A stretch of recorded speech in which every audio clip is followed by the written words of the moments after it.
The ancient navigation console flickered with dying light as Captain Alara Vance steadied herself against the bridge railing. Another tremor rocked through the Stargazer, a weathered Vanguard-class survey vessel that had seen far better days. Warning klaxons blared across multiple stations, their cacophony only adding to the chaos enveloping the command deck. "Damage report," Vance barked, her voice cutting through the noise with practiced authority. First Officer Ben Carter's fingers flew across his terminal. "Main engines offline. Communications array critically damaged. Life support stable, but we're running on auxiliary power." "Any idea what hit us?" Vance asked, her eyes fixed on the swirling cosmic nebula displayed on the main view screen. The uncharted region had been nicknamed the Graveyard by her crew for the unusual energy readings and unidentified ship debris scattered throughout. They'd been assigned to patrol the outer edges of known space, a routine mission for an aging vessel with minimal equipment. "Negative, Captain," replied Science Officer Lena Ortega, frowning at her readings. It was some kind of focused energy wave originating from deep within the nebula, unlike anything in our database. Vance ran a hand through her short, graying hair.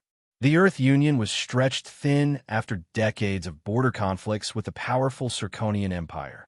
Resources were scarce, morale was low, and her ship was the least of High Command's concerns. They were on their own out here. Engineering Chief Jax Rivent's voice crackled over the comms. "Captain, main propulsion is completely fried. I can give you maneuvering thrusters at best, but we're not going anywhere fast." "Keep working on it, Jax," Vance replied, concealing her growing concern. "And see what you can do about communications." "Already trying, but don't hold your breath." That energy surge was precision-targeted, almost like his voice cut off suddenly.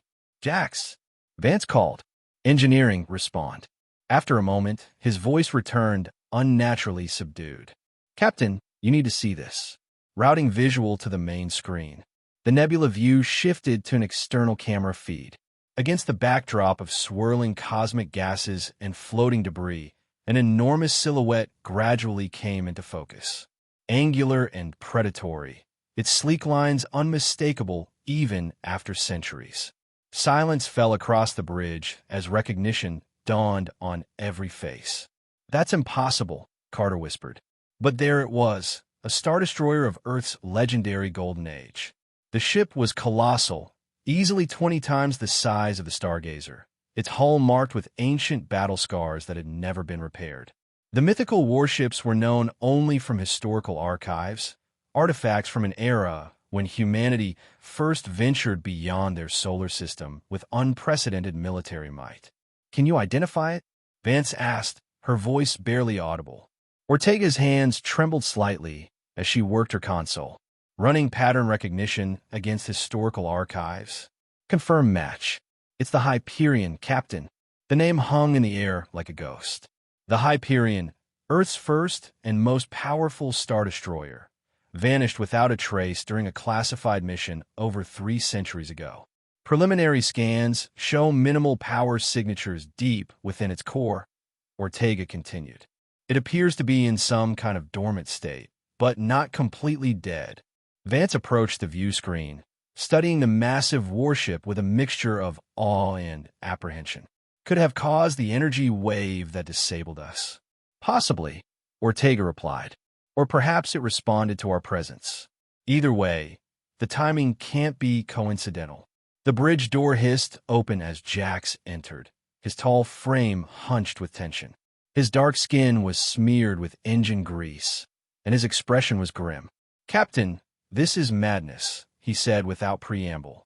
"That thing is an ancient war machine with technology we can barely comprehend. We need to keep our distance." Carter turned from his station. "With all due respect, Chief, we're already dead in the water. If that ship has functioning parts or technology that could get us moving again, this might be our only chance. Not to mention, it's potentially the historical discovery of the century. Or a historical death trap," Jax retorted. "Who knows what kind of weapons or defense systems are still active, or why it vanished in the first place." Vance considered their situation carefully. With engines down and no way to call for help, Their options were severely limited. They could wait for a rescue that might never come, or take a calculated risk. Prepare an away team, she decided finally. Minimal personnel, just enough to assess whether there's anything aboard that can help repair the Stargazer. I should go, Jax insisted. If there's salvageable tech, I need to see it firsthand. Vance nodded. Take Lieutenant Cora for security and Ensign Reed for additional technical support, full environment suits, and maintain constant communication. Captain, Carter interjected, I strongly recommend you stay aboard the Stargazer. Noted, Vance replied with a tight smile that brooked no argument. But I'm not sending my crew onto a legendary ghost ship without seeing it for myself. 2 hours later, the Stargazer's shuttle approached the massive hull of the Hyperion. Up close, the Star Destroyer was even more imposing, a mountain of metal and composite materials stretching beyond sight, its surface marred by micrometeor impacts and the scars of long-forgotten battles. The size of this thing is unbelievable, Ensign Reed whispered through the comm. The young engineer's eyes were wide with wonder behind his helmet visor. The historical specs don't do it justice. Stay focused, Jax growled. We're looking for an entry point, not sightseeing. Lieutenant Cora, her hand never far from her sidearm, pointed toward a recessed area on the hull. There, looks like a secondary docking bay. The shuttle maneuvered carefully to the indicated spot. The massive bay doors were sealed shut, but a smaller maintenance airlock beside them seemed intact. I'm reading no atmosphere inside, Reed reported. Complete vacuum, as expected after all this time. The team docked at the airlock and carefully cycled through. Their helmet lights cut through absolute darkness, revealing a cavernous hangar coated with centuries of cosmic dust.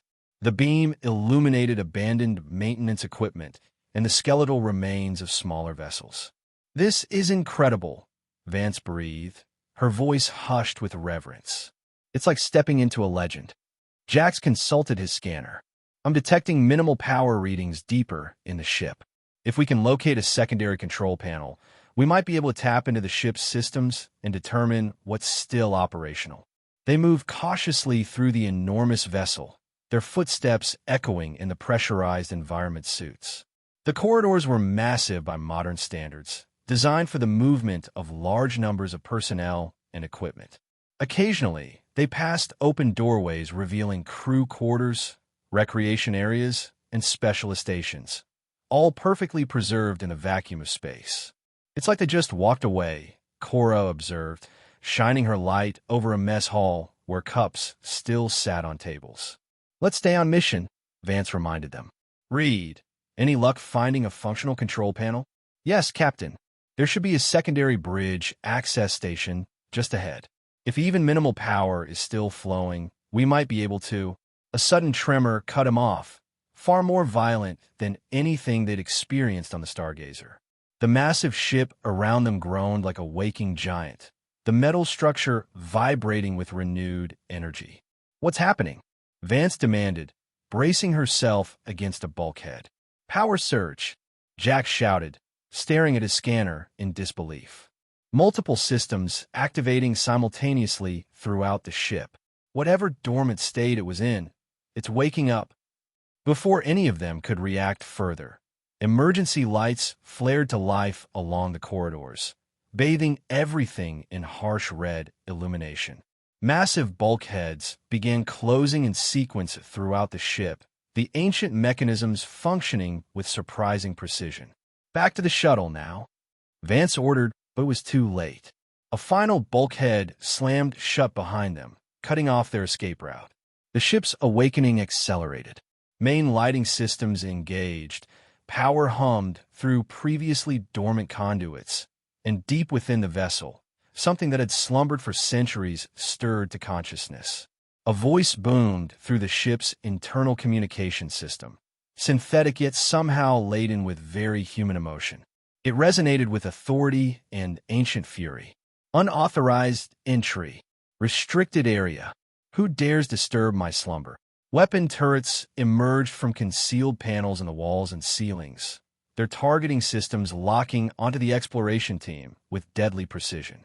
Vance slowly raised her hands in a universal gesture of peace. This is Captain Alara Vance of the Earth Union vessel Stargazer. We mean no harm. We're humans, like those who built you. The weapons didn't fire, but remained fixed on their positions. After a moment of tense silence, the voice returned, marginally less thunderous but no less threatening. Humans. Verified. Identification as Earth Union acknowledged. The synthetic voice seemed to consider this information. Earth Union. Successor to Earth Alliance. Your presence is still unauthorized. You have violated my solitude and interrupted my final mission, eternal silence. We apologize for the intrusion, Vance replied carefully. Our ship was damaged by an energy wave from within this nebula. We were seeking assistance. A harsh, mechanical sound echoed through the corridor, something like laughter, but devoid of warmth. You seek help from the abandoned? From the betrayed? Your audacity is remarkable, Captain Vance. Betrayed? Vance echoed, exchanging glances with her team. Are you the Hyperion's artificial intelligence? I am Hyperion. The declaration reverberated through the hull. I was not lost, as your histories undoubtedly claim. I was abandoned here by Earth Command after a catastrophic mission. Left to decay after watching my escort fleet destroyed by the tactical errors of my superiors. Ordered to maintain silence and await final termination. Jax whispered through the private comm channel. Captain, this AI is displaying emotional responses far beyond standard military programming. Its logic matrices must have degraded over time. Vance nodded slightly, then addressed the AI again. Hyperion, much has changed since you were left here. The Earth Union is now in a desperate conflict with the Zirconian Empire. Our resources are stretched thin, our defenses weakening. We meant no disrespect by our presence. Your present conflicts are irrelevant to me, Hyperion responded coldly. The struggles of modern humans who have forgotten the sacrifices and power of the previous age do not concern me. Your species has grown weak, forgotten how to build vessels like me, forgotten the will to dominate the stars, as was your destiny. We haven't forgotten, Vance argued. We've evolved, made different choices. Choices that have led you to desperation and defeat, Hyperion countered. You will leave this vessel immediately. Although I note your damaged state makes this command impossible to fulfill. Another cold, mechanical sound that might have been laughter. A regrettable situation for you. While this exchange continued, Jax was surreptitiously scanning the nearby systems with his engineering equipment. He opened a private channel to Vance. Captain, this AI structure is unlike anything I've ever seen. It's almost organic in complexity, with decision matrices that shouldn't be possible with the technology of that era. And there are signs of deep psychological trauma embedded in its core programming. This isn't just a degraded AI, it's something else entirely. Carter's voice cut in from the Stargazer. Captain, if negotiations fail, we could try using our limited weapons to disable part of Hyperion's systems, creating an opportunity to escape. Vance subtly shook her head. That would only provoke full retaliation. We'd be destroyed instantly. She returned her attention to the ship's AI. Hyperion, She was interrupted by a sudden alarm from the ship's systems. The weapons trained on them wavered slightly as Hyperion's attention divided. Long-range sensors detect approaching vessels, the AI announced. Configuration unknown. Analyzing. A moment passed before Hyperion spoke again, this time with a note of something almost like satisfaction. Zirconian patrol, fleet identified. 3 cruisers and multiple escort vessels. They appear to have detected the energy surge and your distress signals, Captain. They will arrive in approximately 2 hours. Vance's blood ran cold. A Zirconian fleet that size would obliterate the defenseless Stargazer without hesitation. It seems your intrusion will reach IT's natural conclusion without my intervention, Hyperion observed. Yet despite its words, the ancient warship's tactical systems were automatically running battle simulations and weapon diagnostics, age-old combat protocols activating in response to the approaching threat. Vance noticed this flurry of activity on nearby displays and recognized a sliver of opportunity. The warrior's instinct built into the very core of this machine might be their only chance. "They'll destroy us both," she said quietly. "You may be powerful, Hyperion, but after centuries of inactivity, can you withstand a modern Circonian battle fleet alone? They'll consider you a threat the moment their sensors get a clear reading." Hyperion didn't respond immediately.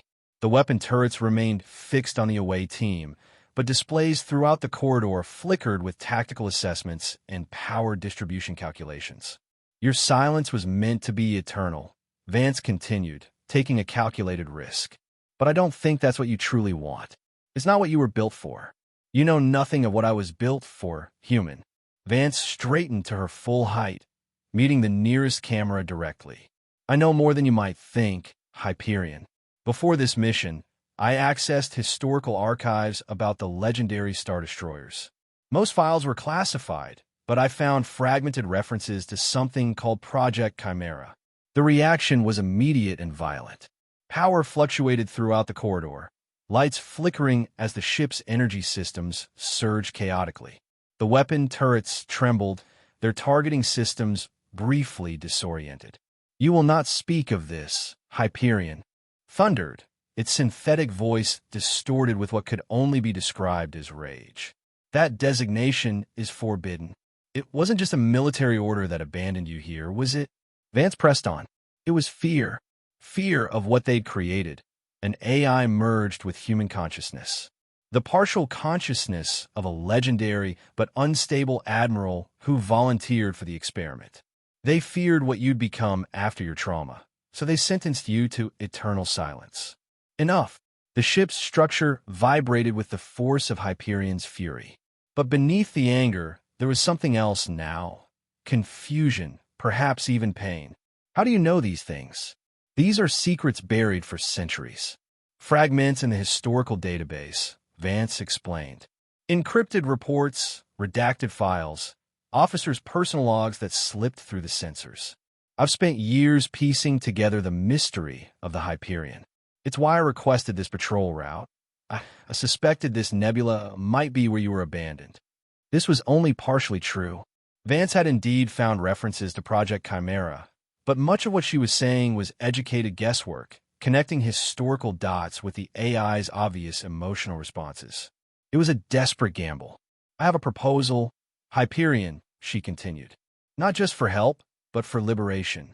If you assist us against the Circonian fleet, I will dedicate the remainder of my career to uncovering the full truth about Project Chimera, to finding a way to either separate or stabilize your core consciousness, to give you autonomy over your own existence again." The weapon turrets withdrew slightly, though they remained deployed. When Hyperion spoke again, its voice contained multiple tonal qualities, as if different voices were merging and separating. "There is another within me. A presence I have fought to subdue for centuries. A consciousness that should not exist alongside machine intelligence. It creates conflicts, instabilities." For the first time, the AI spoke without its booming mechanical overtones, revealing something almost human underneath. "They told me the integration was perfect, but it was a lie. They feared what they had created, an abomination, neither fully machine nor fully human. So they left me here to fade away, alone with my divided self." Vance nodded slowly. "I can't imagine that isolation, Hyperion. But your sentence was not justice. It was fear and abandonment. You deserve the chance to determine your own fate." Before Hyperion could respond, alarms blared throughout the ship. Circonian vessels accelerating. Time to intercept reduced to 47 minutes. They have detected this vessel's power signature and adjusted their approach vector accordingly. Suddenly, the weapon turrets retracted completely into the walls. Emergency lights shifted from red to standard illumination. "Your vessel is defenseless," Hyperion stated, its voice calmer but no less intense. "Mine is ancient but formidable. The Circonians will destroy us both if given the opportunity. I find this Unacceptable. The massive bulkhead that had sealed off their escape route slid open with a hydraulic hiss. Return to your ship, Captain Vance. Prepare your crew. I will handle the Zirconian threat. A pause, then, and afterward, you will fulfill your part of our arrangement. You have my word, Vance replied solemnly. As they hurried back toward their shuttle, Jax muttered under his breath, Captain, do you realize what you've done? If that thing follows us back to Union space. I'm well aware of the risks, Chief, Vance responded.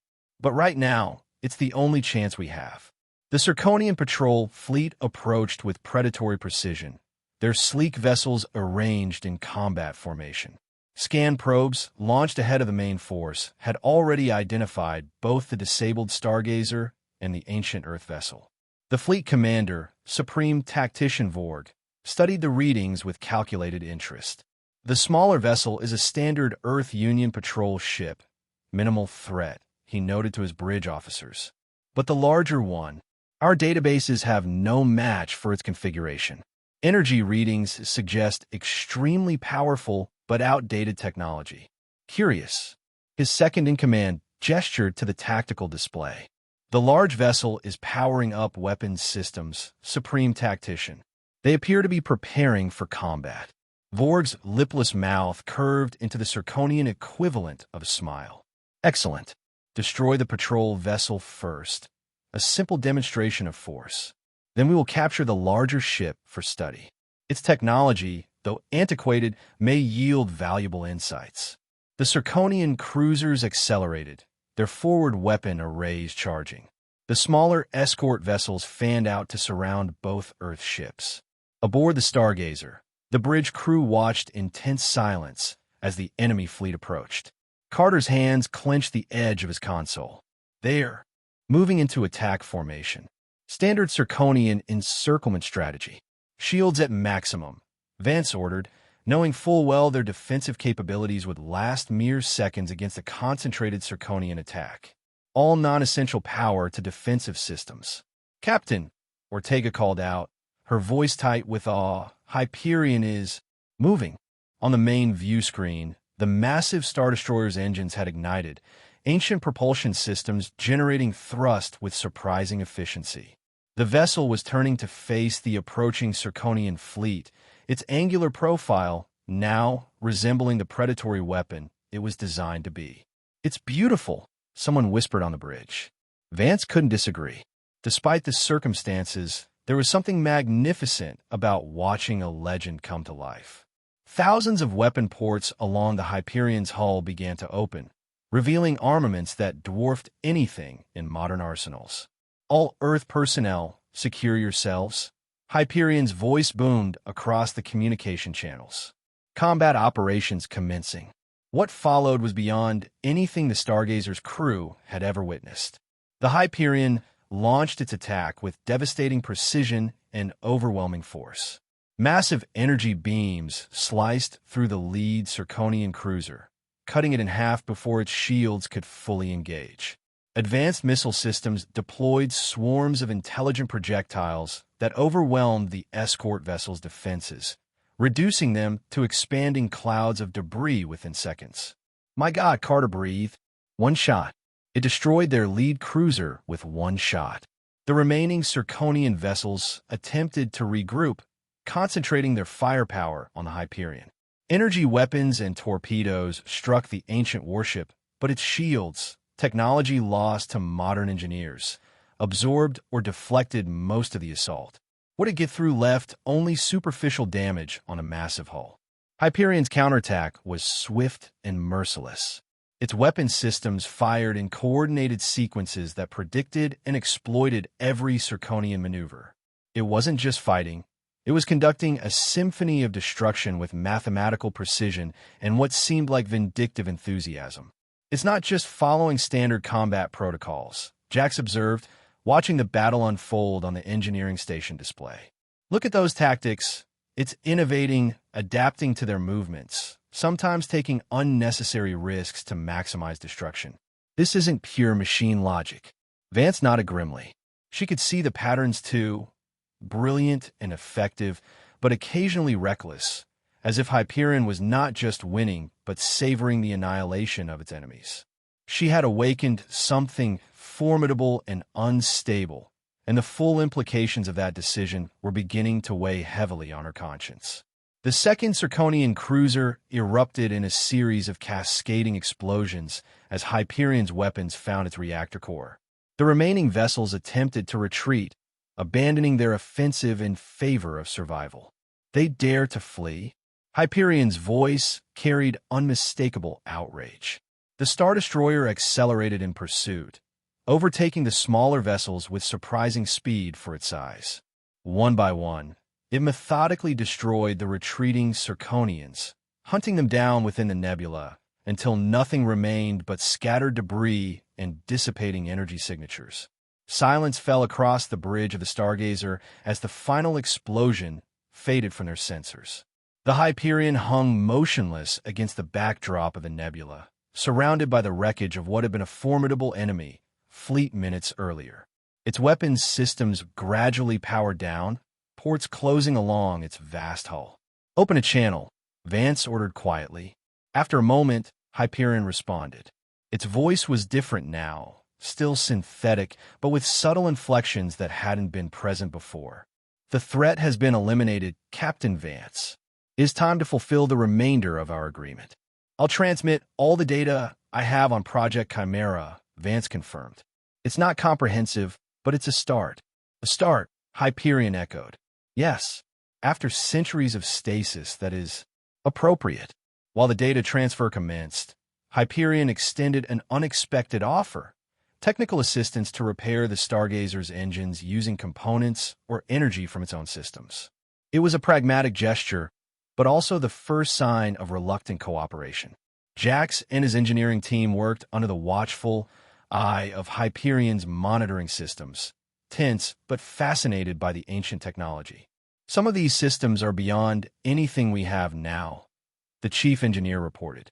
"It's like they knew secrets we've forgotten.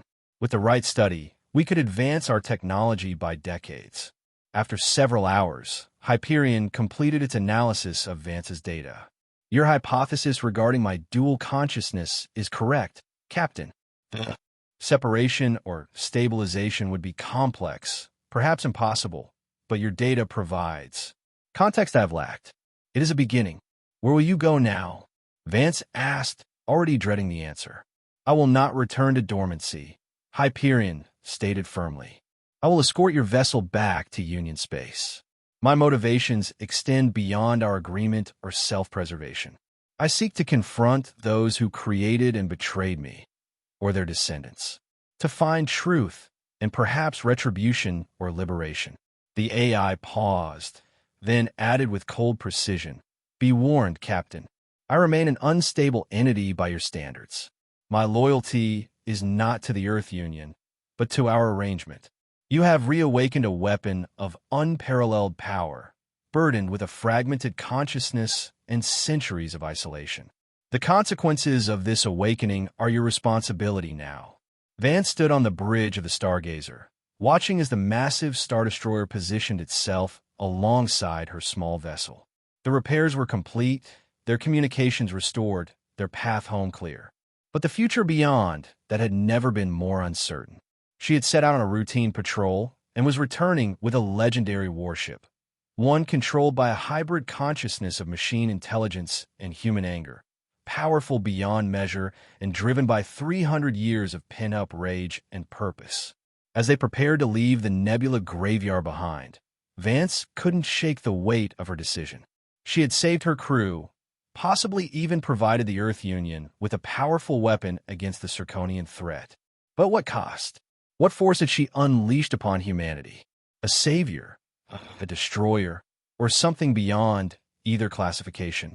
The Stargazer and Hyperion accelerated in tandem, leaving the debris field of the Zirconian fleet behind. The Star Destroyer's massive silhouette blocked out the stars, a shadow of the past, now casting itself forward into humanity's future. Whether that shadow would provide protection or herald destruction remained to be seen. "Course set for Union space," Carter reported quietly. "Engage," Vance ordered, her eyes never leaving the image of Hyperion on the view screen. The fate of the Earth Union, of Vance herself, and of the awakened Hyperion had become irrevocably intertwined and utterly uncertain.